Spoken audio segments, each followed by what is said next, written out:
اللهم صل وسلم على سيدنا محمد وعلى ال سيدنا محمد. يا صباح الورد او يا مساء الورد، تبع ما بتشوف الفيديو بتاع الخالة حلمية. ربنا يكبر بخاطركم ويسعدكم ويرضيكم ويوسع عليكم. بس اهم حاجه ما تنسوناش في اللايك والاشتراك، هيجيلكم كل جديد. مش شطوره اللي قلبها حلمية، اياك يتجبر بخاطرنا دنيا واخره. السلام عليكم. السلام عليكم. السلام عليكم. هات الفلوس اللي عليكم. معلش ليكي فلوس والله. لا ده بصوا بقى يا حباب قلبي، السطح دي مش داخل مزاج. ازاي يعني مش داخل مزاج؟ مش داخل مزاجي خالص يعني بعد التعب والتكلفه تقولي لي مش داخل مزاجك؟ لازم نعمل ستايل جديد. ستايل جديد؟ يعني ايه ستايل جديد؟ النجيله دي هتشال. لا ابدا. لا هتشال. ليه طيب؟ وهيحصل فيه تغيرات. ليه؟ وحبايبنا هيكتبوا لي في التعليقات. هو انت اصلا لسه سميت بيه ولا اشتغلت فيه؟ ده ما انا اول الشريط بتاعي النهارده. اول الشريط بتاعك النهارده؟ اول روتين من خالة حلمية بعد ما جت من السعوديه. هعمل ستايل جديد يا حبايب قلبي. فين عصار؟ واكتبوا لي خارج مصر وجوه مصر، اللي انا هعمله ده صح ولا غلط؟ طب انت ماسكاني ليه طيب؟ علشان ما تتكلمش. طبعا كله يصلي على النبي عليه الصلاه والسلام. ونشوف ام طارق عاوزه ايه وهنعمل كل حاجه. يعني الدنيا متروبه. طبعا يا جماعه عايز اقول لكم اصلا ان السطح ده احنا الله وكيل يعني ما تهننا لسه بيه. يعني بصوا ولا لسه عملنا فيه الشغل اللي احنا عايزين نعمله ولا يعني كل التفكير علشان نعمل الشغل يبقى بمزاجي مش بمزاجك انت. طبعا كله بمزاج الخالة حلمية علشان برضو خاطر الجمهورية وتشجيعة الخالة حلمية حبايبي وجمهورية الخالة حلمية. اللي كان بنات، اللي كان صبيان، اللي كان ستات، اللي كان رجال يشجعوا الخالة حلمية. فطبعا السطح كله هيشال يتنفض كده حتى من الورد كله يا جماعة. كل حاجة بص هتشال كده زي ما يعني انتم اسيبك 15 يوم. لا السطح اتنفض كرم. احنا قبل كده عملنا في السطح ده كرم بورق. بصوا شوفوا الرمل، شوفوا التراب، شوفوا الاطباق، شوف المواعين اللي طارق كان طابخ فيها. روبا يعني. بصوا بقى تعالوا كده. يرضيكم؟ يرضيك يا عمدي؟ لا علشان ابن عمدي. لا نشتغل كده ازاي يا جماعه الخير؟ ولازم هيبقى في تغير. البتاعه دي لا نشيلها لا نعليها. شوفوا خليكم بقى مع الخالة حلمية لاخر الفيديو. هتشوفوا السطح دي ستايل جديد مع الخالة حلمية. اوريكم الشغل بتاعي عشان بقى خلاص هنا يا جماعه. عاوزين بقى نطلع على السطح يا جماعه. بس بص ايه رايكم في الطقم الورد ده؟ اتفضل يا خالة حلمية. انا مش عايز اشتري النجيله وقسما بالله. لا هشيلها. بس احنا هنشيل النجيله النهارده وهنجرب السطح من غير النجيله هيبقى شكله ايه. استنى بقى الكبير يتكلم والصغير يسمع. ماشي خلاص تحت امرك يا جماعه الخير. النجيله الجو حار بتدوسي عليها سخنه نار. يعني النجيله مع الحر سخنه نار. هي تبقى حلوه ازاي بقى؟ فين؟ في الشتاء برضه وفي التصوير تبقى جميله. هنمسكها نغسلها يعني على اساس اللي هو اصلا يعني البلاط مش هيبقى سخن النار. لا هترشي ميه هتضطر تحت رجلك يعني. يلا البلاط هيلسع باذن الله. فيلا بينا عشان مش عاوزين نطول في الموضوع علشان النهارده انا عندنا شغل كتير زي ما انتم شايفين. برضو الفايبر من فوق كلته طبعا معفر ورمل. طبعا هطلع فوق هسيح ده كله ميه. هنبصوا يا جماعه. مسيحه ميه والكهرباء للكهرباء. لا الكهرباء مالهاش علاقه. انا كنت مسيحها قبل كده مالهاش علاقه. مسيحها ولا ماليش بنزل السكينه وما بقفل الكهرباء عن السطح. الموضوع الكهرباء لا ما بدل ما تقلقوش يا جماعه. يكهرب نزل السكينه بتاعت السطح فالكهرباء بتبقى ممنوعه مننا على السطح هناك. يعني مش هنتكهرب. ايوه مش هنكهرب. ايد على ايد نكبر ونزيد، وايد مع ايد مش هنغف يعني. طبعا يا حبايب قلبي يا سنه اولى مطبخ يا سنه اولى جواز. احنا هنخش الأولى دي باذن الله مع ربنا ومع تسهيل ربنا. هيجي علينا اليوم ونعمل لها تقفيله زي ايه؟ زي المطبخ والحمام. الحاجات دي انا مش عاوزاها. خلوكوا بس مع الخالة حلمية الشطوره تعمل ايه؟ دي بتاعت العمره. يا رب اروح العمره تاني ولا اروح الحج تاني. يا رب اكتبها لنا واكتبها لكم واكتبها للجميع. طيب الحاجات دي بقى هتعملها يا خالة حلمية. بس طولوا بالكم كده عليا. هعمل سرير وانصب سرير للي يجي يقعد هنا. انا جدعه ولا مش جدعه؟ انا سنه اولى مطبخ ولا مش سنه اولى مطبخ؟ يقول لك في مثل الغزال بيجري ايه؟ بيغزل ايه اللي هم كلكم عارفين. بيقولوا ايه؟ رجل الحمار. خليكم حلوين بتغزل بكل حاجه. شوفوا ممكن بقى دي كلمه كويسه كده. ولقيت حته دهب ايه؟ حلق فالصو حط هنا. هنبقى ننقى فردتها. شوفوا عارفين دي بقى لو معمول لها الرشيه ما كانتش تبقى كده. اوعي تعملي على الفعكاش واوعي تعملي وتقولي تاني نضاف. لا تنضفي عشان تحسي بالنظافه. طبعا هنا بقى ايه لازم نلم العفاويس دي كلها علشان طبعا يا جماعه نحمي الدنيا زي ما انتم متعودين. مع طارق بيحمي الدنيا القط ما بتكذبش. طبعا ده بقى كان زياد. طبعا انتوا كنتوا واخدين بالكم لاول ما امي جت بقى من العمره كنا الاهلنا بقى وكده كانوا كلهم بيجوا يقعدوا هنا، فاحنا ما كانش فينا حيل اللي احنا بنستقبلهم وننظف وكده، كنا الوضع ما كانش مسامح يا جماعه. فخلاص باذن الله بقى قعدنا وفضلنا واستقرينا، وهنعمل لكم فيديوهات باذن الله حلوه الفتره الجايه، بس اما ننظف المكان علشان نعرف ايه نشتغل بنفس كده. طبعا ناخد بقى الكوبايات بتاعتنا دي على الحوض، عشان طبعا عندنا النهارده غسيل مطبخ، غسيل كوبايات، غسيل جدران، مسح اي حاجه. امي مش عارفه بتعمل سرير بناء على ايه، شكلها تترد ولا هي ابوك بيحب يقيل وقت العصار. ابويا يجي قايل يعني. ايوه وانت اول اللي هيقيله. بص بقى الحاجات دي كويس زي ايام ما كنا بنعمل ايه البتاعه دي ونرميها. لا ما نرميهاش، نستعملها ايام ما نيجي ايه نعمل القله دي نجيب عليها خلاف.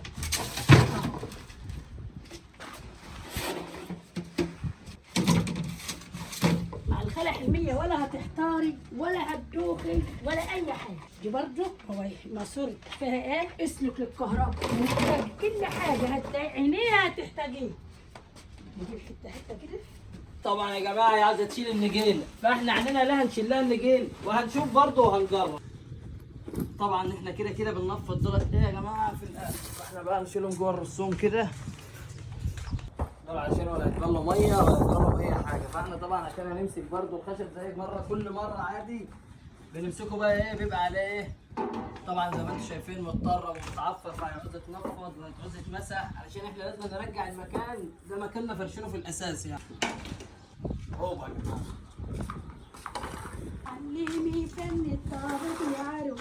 تعلمي طبيخ عروسه مش فن. مع طارق اتعلمت الطبيخ. مع حلمية مع طارق اتعلم الطبيخ. انا اتعلم الطبيخ على طارق بيعرف يطبخ. انا اعلمك يا ولد. لا طبعا عرفت يا ولد. ايوه عايز تشيل اللي جنيه. هنشيل ابوك. شيل اهو. شيل حماتك. الشنبه هتتقطع. هنشوف الاسطال بالاخر يا جماعه. نفض هنفض ليه؟ هو واحد بقى نفض عليا؟ استنى بس استنى. اهو هتلمس زي البتاعه دي. ايوه خلي عندك ترتيب عشان لما تيجي تشيل ماشي. تبقى كده. شفت العيل اللي عمل له؟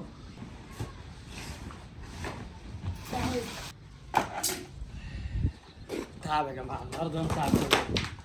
لسه ما دورناش الخرطوم. شيل شيل حماتك شيليها جوا عينيك وحطيها.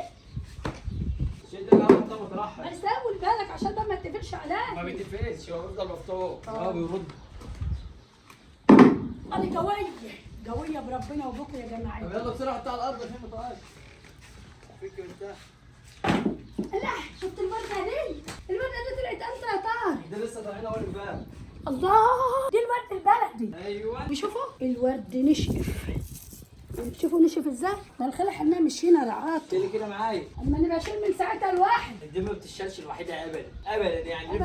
باقي 3 مقاطم. حرام عليك سايب فيها عين الكابوت. انا سامع عين كمان بس كنت برمي تعالى كده شايف انا جاي ده هو ايه؟ ايه؟ برضه ودني تعبني برضه ودني. شقات يا خرابي. شوف العفش. انا سايب لك عاش عشان تنقيه. لا يومية التنقية دي ولا انا ايه؟ هعمل لك يوميه هنا بس ما نخلص. ده طب يلا بقى مش واخدين لك ما الكلام انت ده. ما انت زراع. ما انت لو بتزرع وتخلق كنت عرفت كل حاجة. لا سايب لك الحاجات دي يا حبيبتي. سايب عين الكابوت ده كده هو يموت. العين كابوت مش هيعمل حاجه هيموت ايه؟ بيخلق الزرع. طب يلا بس شيلي كده الوسط دي.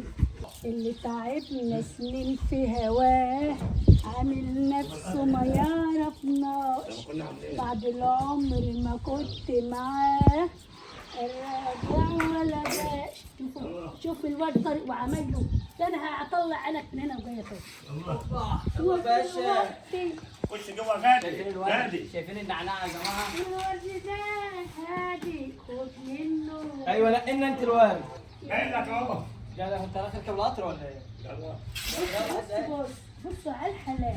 بص على الطعام. الواد هيحلو بالخلع حلمي. طبعا. ايه؟ ايه ده عفش. لا ده عفش بس كده اهو عفش. ده عفش يا جماعه.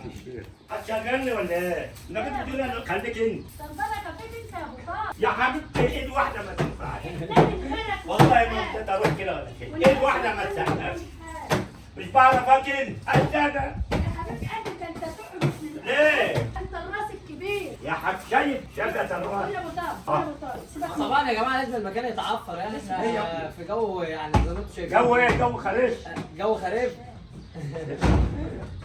يا ابو طارق مش المشكله تقولي تاني عملت ونضفت، لا شد الركنه برضه وتكنسي وراهي زي ما بتكنسي تحت في شقتك من تحت.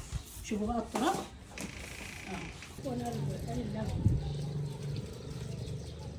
زي ما انتم شايفين كده احنا بنروي الزرع وبنمسكه ونغسله كده ليه؟ علشان لو عليها عنكبوت على تراب، التراب والعنكبوت دي بيبوظ الزرع، اللي كان في الغيط اللي كان في اي حاجه. شوفوا العنكبوت دي بيقوم لافف على الورد او على الشجره خانقه، زي الواحده لما بتكون مخنوقه كده من جوزها، مخنوقه من عيالها، مخنوقه من جارتها. الورد دي مين اللي سحبه كلته كده يا أم؟ بابا شوفوا بقى يا حبايب قلبي المسلمين ان شاء الله كده غسلناه وضفنا العنكبوت منه وضفنا الورد الميت منه وبنرويه بقى اهو. بيسرقوا كل 3 ايام او كل يومين في الحر ده، كل يومين في الشتاء كل 3 ايام ترويه بقى. لا الجو بيبقى مطري والدنيا بتبقى ايه يوينا، بس اليومين دول بصراحه موجه حر صعبه صعبه صعبه. ربنا يا رب يرحم الناس كلها ويرحم اموات واموات العالم كله ويجعلها ايام مبروكه علينا وعليكم وعلى امه العالم اجمعين. يا جماعه احنا هنا بقى بنملى البرميل ده علشان نحمل من فوق، عشان الخرطوم طبعا ما بيوصلش ميه للسقف يا جماعه. مفيش كهرباء، يعني لو في كهرباء كان هيبقى في ضغط. كان الموتور عمل. شوفوا بقى احنا مسكنا بقى ايه زي ما انتم شايفين كده، ما هي النظافه تبقى نظافه مش تقشطي وتقومي يعني كده نضفت، لا الخرطوم بس يا طار. احنا روضنا الدنيا يعني. ما هو الدنيا بقى نظافه يعني نظافه كده تدومك. دي العجب الخلقه؟ لا مش الفرش. شوفوا بقى كده اهو اي تراب اي حاجه تنزل معاك. يعني الميه جت والكهرباء جت يا جدعان، يلا ننضف مطبخنا يا جدعان. شوفوا التراب يا قصيره يا حلميه، ما احنا لازم ننضف على نظافه يا جدعان. شوفوا يا اختي وردت يا وردة حبنا. بصوا بقى علشان تبقى نظافه نظافه، صح يا طرقه؟ صح يا ابو طارق. ايوه بصوا بقى بص الورد دي مش ورد اللي هو ورد بلاستيك. يا اختي عايزه حد يشيل احط الورد. دي بقى راجل على السقف. خلاص تقصر مني. صح الورد عملت طويله اهو، ما تيجي تحطها ورد يا طارق. بصوا كده نضفت ولا ما نضفتش، والنبي اللي طلع الريشه. ما احنا عندنا بطتين نمسكهم نقصقصهم ونعملهم بالعصايه كده ونوفر الفلوس بعد كده، صح؟ يلا والله كده ولا كان بنجيبها بقى حته كده علشان نمنع اي تراب اي عفار، ولازم الكوبايات دي بقى تنزل بس عشان هي متطربه. اوعي تتكسر. الزاويه الاول ده احنا عارفينه.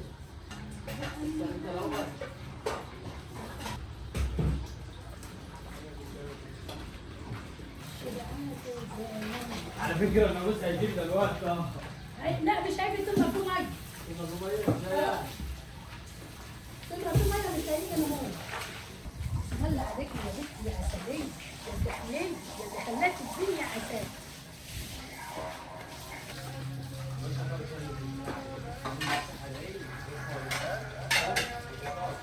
عايز ايه المهم انت نضفي بس من فوق يوم اللي دوت احنا نجيب الخرطوم على المكان كله. ما انا بقول على كده.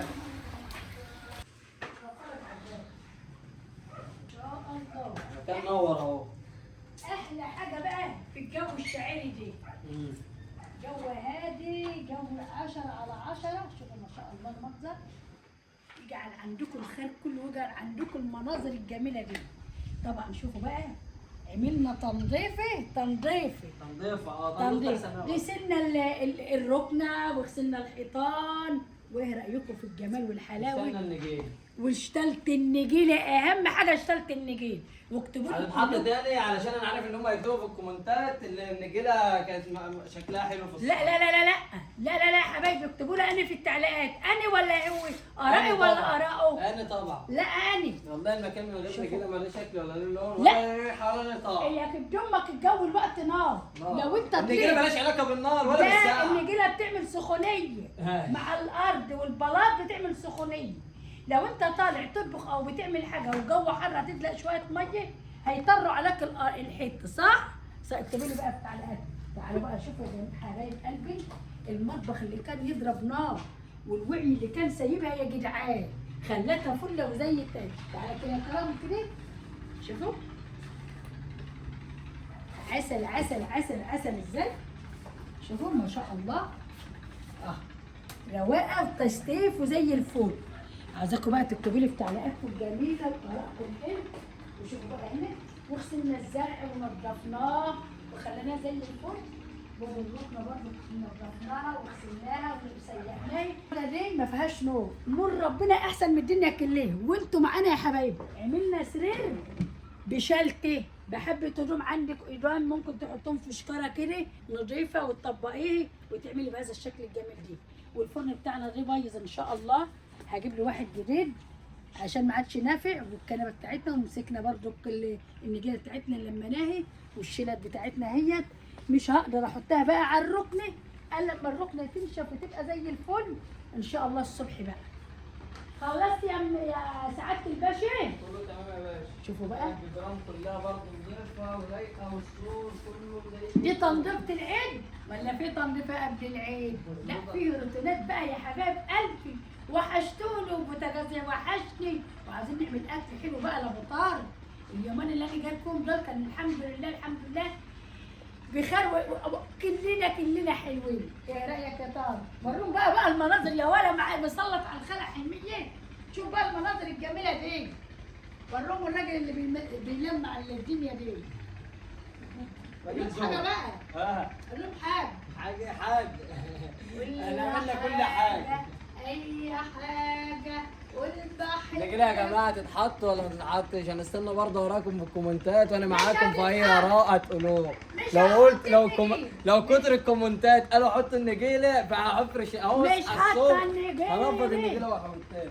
وطبعا المرجحه بقى ديت باذن الله. لا المرجحه دي هنظبطها. قاعده تتظبط وما حدش يشوفوا نزلت للارض. خلاص يا جماعه احنا كنا ملبوخين بس خلاص عدنا فاضيين ما عادش ورانا حاجه يا متابعين. ولا حاجه اي حاجه قول بحبك قول ولا يهمكش حاجه قول بحبك. لا هنفرش لا هنفرش لا بقول لك انت هتضربني ولا اي ايه؟ هضربه ليه؟ والله ماني حطاه والله ماني حطاه. الارضيه بالبلاط مش كويس. مالكش دعوه الدنيا شتاء الدنيا ما بتشتاش. شتاء مش حطاه ما تخلينيش يلا اضربه. بطاريه بس يلا. لا والله ما هي محطوطه. لا كلمتي تنزلي ايه. واحنا قلنا لمتابعينا الحلوين يكتبوا لنا في التعليقات ان قالوا تتفرش هي تتفرش. قالوا لا يعني لا. لا هفرش. لا مش فرش. لا هفرش. والله ما تفرش. ايه ما انتش هتفرش. انت هتضربني ولا ايه؟ اي هضرب. هتضربني ولا ايه؟ ما انتش فرش. مطبقه زي ما هي. مطبقه اهي. اهي خلاص.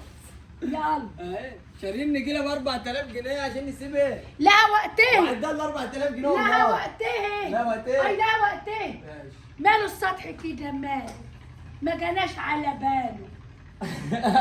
انت بتقولي اشعار ولا ايه؟ يعني يما اطلع اعمل روتين طبيخ الدنيا حرام حتى جرد الميه تجيب لي حبه طراوه. خلاص ماشي. استنظروني في تعليقاتكم الجميله وارائكم الحلوه تتحط ولا ما تتحطش. كلمه الخلع حلميه هتقول نو. نو